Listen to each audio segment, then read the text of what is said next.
For today's vlog, i-share ko nga pala sa inyo yung mga ganap noong December 25. So ayun, pagkatapos nga namin magsimba, kami nga ni ay nakatulog ng lahat. At nung banda mag-aalas 12 na, ayan, pinagising na kami nila ate para daw pumunta kami sa bahay nila. Ay, ayun naman pala, ay may ganap pala si ate Peli sa Noche Buena. Kaya naman ako marin nyo, pandigising kay Yuna, ay kay ate Bambi, ay wala mang problema, ay kasi nga naman nagsiselfone. Nung nakita na ako sa bahay nila, ganito kagad ang bubungad sa'yo. Talaga man napakatsyada ng ganap. Tapos itong si Kuya Albert, ayan, nag-iihaw na. Talaga man sa ganitong kaganapan, ay hindi talaga mawawala ang inihaw dito. Ay, syempre, pag Christmas, hindi talaga mawawala ang inuman. At itong si Kuya Angelo, talaga naman may pagsayaw pa talaga. At alin na natin na nyo guys, talaga man napakarami regalo. Ayan, syempre, ang kahulugan ng Christmas gift natin ay, ayan, regalo na ibinibigay tuwing Pasko bilang simbolo ng pagmamahal, pagbabahagi, pasasalamat, at pag-alala. Sa isang tao, pinapakita nito ang diwa ng Pasko na nakaugat sa pagbibigay, tulad ng pagbibigay ng Diyos ng kanyang anak na si Jesus para sa sangkatauhan. O, diba talaga man napakasarap kapag may magbibigay sa atin ng regalo. Kahit na simple man yan o mura man ang halaga niyan, ay okay lang. Ay, salamat. At rin na nga guys, umakit kami sa bahay na ate Peli. Ayan, may kaganapan din pala dito sa loob. Pagkatapos, aring si Baby Yuna, ayan, hinahanap na yung kanya regalo. Ayan guys, si Yuna ay kahapon pa yan. Talagang gusto na kagad kuhanin yung kanya regalo kay ate Peli. Kaya ayan, dahil Pasko na Yuna, pwede mo na makuha ang regalo. Ay, ayan guys, tingnan nyo, napakaganda naman ang regalo ni Baby Yuna. Talaga man ito si Yuna guys, ay marami na talaga natanggap tong regalo. Ay, sana all. At ayan, wari ko naman, tuwan-tuwa na to si Yuna. Talaga man niho guys, ito si Yuna ay talagang kahapon pa yung gustong-gusto kuhanin yung gift niya kay ate Peli. Talaga man guys, ito si Yuna ay napakadami talaga natanggap na regalo. Ayan, may bag pa,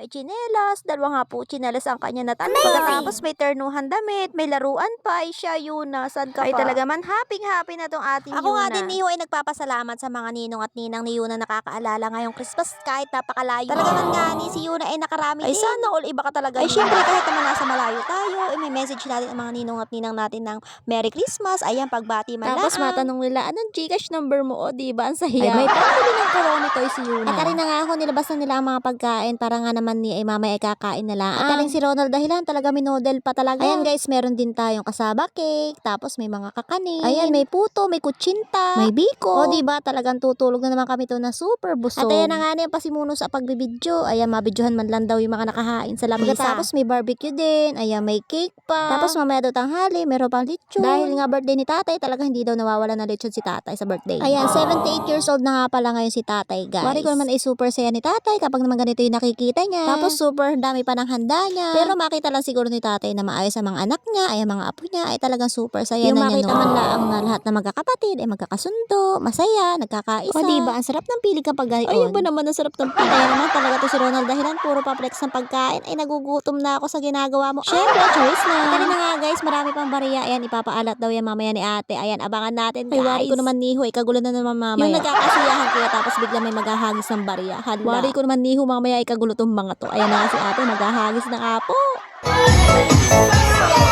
Agis ulit, agis!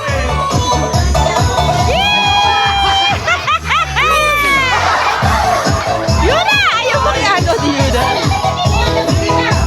At ayan na, kanya-kanya nakapakita ng kanilang mga napulot. At talaga man rin si Ronald dahilan talaga napakadami nakuha. Meron pa mga pebentiel, lilimahin. At syempre si Kuya Angelo, hindi talaga nagpasiro. At din ang aming asawa guys, tingnan nyo, talaga may pagsayaw pa. Ayan. Kukuhanin lang ang mga pagkain. Talaga man ito si Ronald dahilan ay talaga napakabibo din. Pagkatapos na nga guys, pinatawag na nga pala si tatay para magsimula na kami. At rin na nga guys, sinimulan na nila kumanta.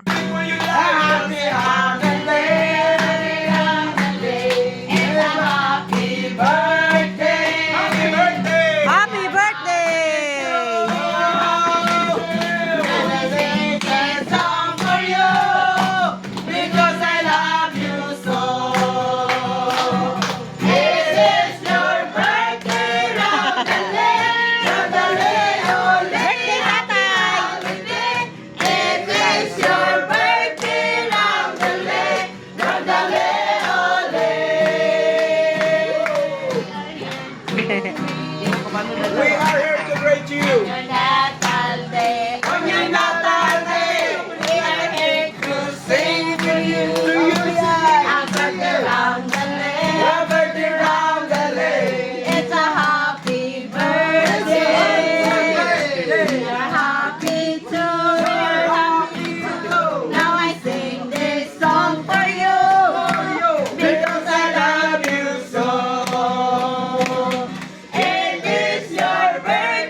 Mau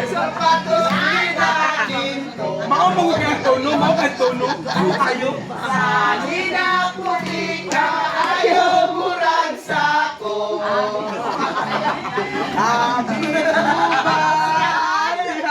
Joke lang, joke lang.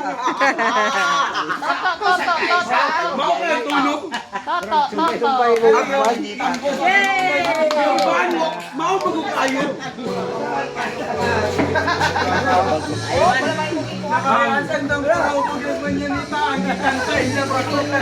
Mau mo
Pagkatapos na nga ni kantahan si tatay, ayan, syempre magpe-pray muna tayo bago tayo magsimula. At syempre, pangungunahan niya ni Ate Marit. Dahil bago ang lahat, syempre, dasal muna. Pagkatapos na nga po magdasal ni ate, ayan, may kanya-kanya daw greetings kay tatay. At habang may nagsasalita nga pala, ayan si tatay, pandikain na sa lamesa. At dahil lahat ay babati, ayan, magigreet kay tatay, kanya-kanya na mag-iisip kung ano sasabihin nila kay tatay.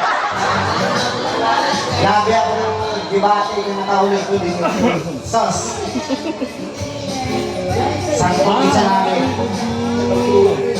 na makauman ka na mo ito. Masa tayo, pagpakapasko, kay maghimot pa may ito sa mga po.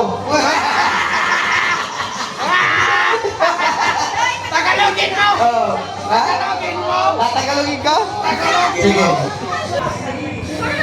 Tagalog? Tagalog? Hello po tayo! First of all, thank you po sa lahat ng pagpagano dito. Pag-welcome sa amin ito kahit bagong dito. Okay, 25 naman. Butag na! Pasalamat po sa Ginoo nga. Iabot si tatay sa 78 years old. Tatay, happy birthday! Salamat kay Iyak po si tatay. Bisok po ka nga, kitaglaban nimo ang imong balakian. Laban lang, basta naalay grasya, dili man kita mabalibad. Laban na jud kanunay tatay, pagkaon-tarong, ilong gatas. Salamat kayo mga anak.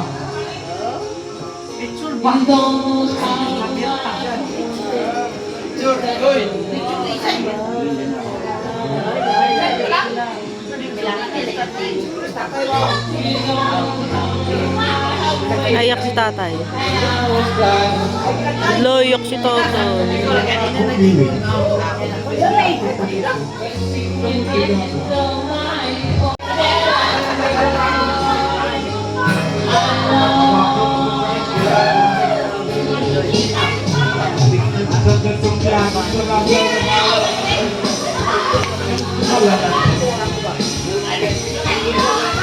One happy birthday to you. Picture. Happy birthday! Happy birthday! Happy birthday! Blow the candle. Woo! Yay!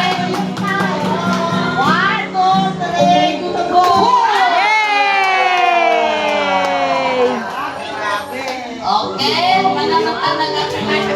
At pagkatapos nga guys, ayan, nagpa-contest si ate ng Caroline. Kahit nga ni mapangit ang boses mo o mapangit yung kanta nyo, ay okay lang dahil may premyo, maibibigay din siya sa'yo. Ay kaswerte nga ni na nabigyan ng 1,000. O di ba talaga napakalaking halaga. So ayan, sila ate nga pala ang nanalo sa Christmas Carol. O ayun, congratulations sa inyo. O di ba ang galing nila. Pero guys, okay lang dahil naka 500 naman bigla-bigla na lang talaga si ate naghahagis ng barya. Kaya ayan, kagulo na naman sila. Sino ba naman nga ni ang diaagaw dito? Ay puro 20 pesos ang makukuha nila. Pagkatapos nga ng Christmas Carol, ayan, nagbigay na si ate ng mga gift. Ay siya talaga, hindi kami nawalan dito. Ay salamat. Maraming salamat nga pala sa mga nagbigay na regalo. Ayan si Ate Peli, si Shanley, syempre kay Ate Marites. Ayan yung mga bigay niya kay Yuna. Ayan kay Ticol, kay Ate Mary Rose, kay Ate Joy. Ayan, maraming salamat sa inyo. Amazing! Merry Christmas pagkatapos sa inyo. Nga ni ng bigay na regalo, ayan may konting inuman. Ayan yung iba inabot na ng umaga. Ay syempre meron daw event uli mamaya. Kaya ayan, matulog muna tayo. So ayun, thank you ulit sa inyo. At ayun, nakatulog na nga kami. Ayan, pagkagising nga namin. Ayan, meron ng lechong baboy si tatay. Amazing! Nakahihintay na talaga si tatay daw kapag nagbe-birthday, hindi pwedeng walang lechon. At itong aking asawa talagang tinesting pa yung baboy kung carbon lodi baga daw yung baboy. Ay siya, carbon lodi. So ayun, nakahain na nga sa lamesa ang mga pagkain. Syempre, pangunahan ni Ate Ruby ang pagdadasal. Pagkatapos nga ni magdasal ni ate, ay magbubulaw naman si tatay sa kanyang cake. Syempre, magbe-birthday wish siya. So ayun, sana matupad lahat ng wish mo tatay sa iyong kaarawan. Happy birthday sa iyo tatay, more birthdays to come. Syempre, good health para sa iyo tatay. Ayan na nga, wari ko naman magsasawa kami sa lechon dito guys dahil nga